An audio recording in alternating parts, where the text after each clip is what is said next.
Hey everyone, this is Kevin Rodriguez, film critic of iCritic.net. Thank you so much for spending a few minutes of your time here with me today on my media channel. Now, before we get started, I have animals right now, a couple of them, and they've been playing all night. So if you hear them in the background, that's what's going on. This is not going to be an unboxing video. This is going to be a Criterion haul. It was my birthday month, and of course it's Christmas, so I got a lot of gift certificates and Barnes & Noble rewards. So I'm going to show pretty much everything that I got in Criterion this holiday season. It's a lot of them, so let's get started because we've got a bit to go. The first one is Mother, an Albert Brooks film.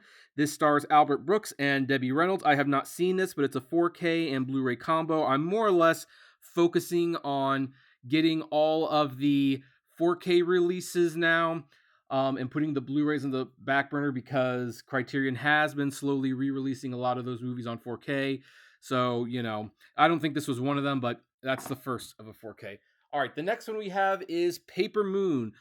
Tatum O'Neal is the youngest Oscar winner for Best Supporting Actress in this movie. It's another 4K release. I have seen this movie. This is a very good film. Very happy and excited to be revisiting it.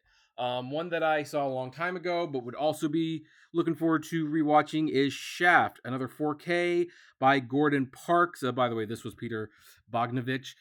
This is one of the classic black cinema movies and with a killer theme song. I believe this was the first movie that won an Academy for Best Song for an African American. That was Isaac Hayes for the Shaft theme. Very well deserved. One of the best songs. And there's Stitch My Cat. Say hi to people, Stitch, and please don't block the camera because I need to.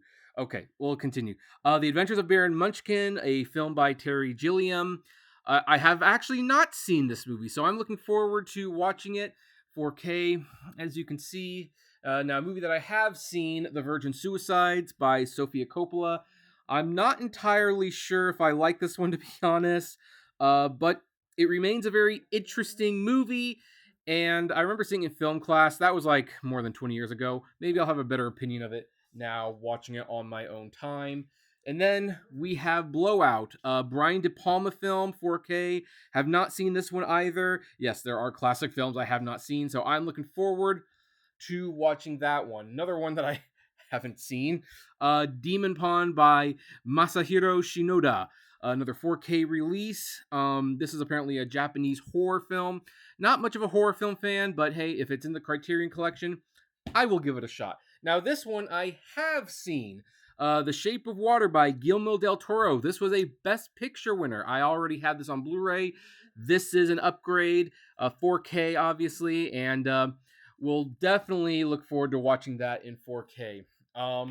Now we have Bound by the Wachowskis. Now, this is kind of an interesting one because when they made this, they were the Wachowski brothers. Now they're the Wachowski sisters. So I have mixed feelings about changing names of people after they've transitioned. Like, if you want to put your name on the future movies, that's fine. When it comes to the past, I think we should use the old names. But those decisions are not made up to me, and I don't care that much. Like, ultimately, this is a very good movie. I think I watched it years ago on a DVD, so I'm looking forward to rewatching it again in 4K. You two stop.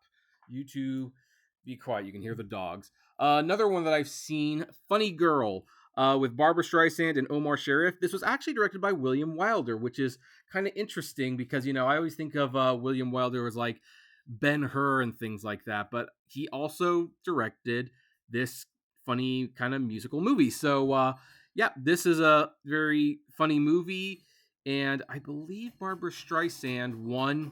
Oh, if you hear that, that's my chinchilla mini. This is why I normally don't use this room to film videos, but, I believe she won Best Actress for this. In fact, she tied with Katharine Hepburn for The Lion in the Winter. Iconic thing. Another Best Picture winner, No Country for Old Men, which I've actually just recently rewatched, and I'll probably rewatch again. This movie is so good. I keep forgetting how good this movie actually is, and I am so looking forward to watching it in 4K. This is the Coen brothers, based off the really crummy novel by Cormac McCarthy, but they made something very good out of it, so I'm looking forward to watching that movie again. Now we are getting to some Blu-rays. Not a Pretty Picture by Martha Coolidge. I have not heard of this movie, so I am looking forward to watching it. Now, a movie that I have watched and seen, 4 months, 3 weeks, and 2 days by Christian Mungiu, I believe. I'm sorry if I'm mispronouncing that name. This was a very good movie, very interesting movie. I would like this in 4K, but so far it's not in 4K, and that was a Christmas gift, so I'm looking forward to seeing it. Now, I have not seen this, but I am looking forward to it. Medicine for Melancholy by Barry Jenkins. He's the director and writer of the Best Picture winner Moonlight, and most recently Mufasa. He also does a good movie called If Beale Street Could Talk. That was very good. So I have not seen this one. This is apparently one of his earlier efforts, and I'm looking forward to watching it. We also got Wanda, which I've heard about, have not seen, directed by Barbara Loden. Another Blu-ray, 1970. Apparently, this is Barbara Loden's only film, and it's considered a masterpiece. And I'm going to be curious to watch it. And if it is as good as they say it is, then I'm going to wonder, like, well, why did she not do anything else? And now we have Detour, directed by Edgar J. Ulmer. This is a older movie. I have not heard of this. Well, I've heard of this, but I've not seen this one, so I'm looking forward to watching it. Now, here's definitely an upgrade. We have Godzilla, the 4K edition. I do have this in Blu-ray as part of the massive box set, and I also had the standalone release, but now I have it in 4K. And it's going to be interesting if Criterion re-releases all these Godzilla movies in 4K, because where does that leave that big box set you got, which was number 1000? Maybe as a completionist item, I don't know. And now we have the last two. These are just standard DVDs. This one was long out of print. Nanook of the North. This was one of the first documentaries that, gained some serious exposure for the documentary genre. Like, it was a big hit for something that was typically not a hit in theaters. And it's also come under fire for basically fabricating a lot of the facts and telling a narrative story rather than just documenting things. So that'll be interesting to watch and do a video on. That's number 33. So when I start my Criterion series, that shouldn't be too far off in the future. And then finally, we have Coco, a talking gorilla. This is actually still in print, believe it or not, but I never saw it. This is number 340. So I'm looking forward to watching this one, even though I have read up on Coco, and apparently the science behind Coco, the gorilla talking, was not very conclusive. But it will be interesting to see the movie knowing what I know now. And that's not Criterion, that's Tom and Jerry, but it's on Blu-ray, so I love it. So anyway, this is my Criterion collection. I actually do have 3 more discs coming.